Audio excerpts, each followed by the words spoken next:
అల్లు అర్జున్ కేసులో చనిపోయిన రేవతి కుటుంబానికి పుష్ప 2 సినిమా డైరెక్టర్ సుకుమార్ తన తరపున ఆర్థిక సహాయాన్ని అందజేయడానికి అంగీకరించారు.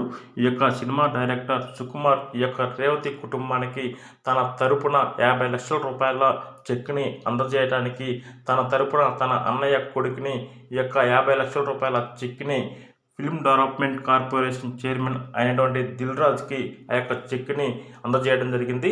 దిల్ రాజు ద్వారా ఈ యొక్క 50 లక్షల రూపాయల చెక్ని రేవతి కుటుంబానికి అందజేయాలని సుకుమార్ చెప్పడం జరిగింది. ఇదే కాకుండా అల్లు అర్జున్ కూడా ₹1,00,00,000 మరియు మైత్రి మూవీ మేకర్స్ వాళ్ళు కూడా 50 లక్షల రూపాయలని అందజేయడం జరిగింది. ఇదే కాక ప్రభుత్వం నుంచి కూడా ఒక 25 లక్షల రూపాయల చెక్ని కూడా అందజేయడం జరిగింది. ఇంతవరకే కాకుండా రానున్న రోజుల్లో రేవతి కుటుంబానికి ఆర్థిక పరంగా కానీ కుటుంబ పరంగా కానీ ఎటువంటి సమస్యలు ఉన్నా కానీ ఈ యొక్క ఫిల్మ్ డెవలప్మెంట్ కార్పొరేషన్ తరపున మరియు ఈ యొక్క సుకుమార్ తరపున కానీ అల్లు అర్జున్ తరపున కానీ ఎంతో ప్రేమగా చూసుకుంటాము అనే హామీ కూడా ఇవ్వటం జరిగింది. ఏది ఏమైనా ఈ యొక్క అల్లు అర్జున్ కేసుని ఒక ముగింపు దశకి వచ్చిందనే చెప్పవచ్చు. ఈ యొక్క కేసుని ఇంతటితో ముగుస్తుంది.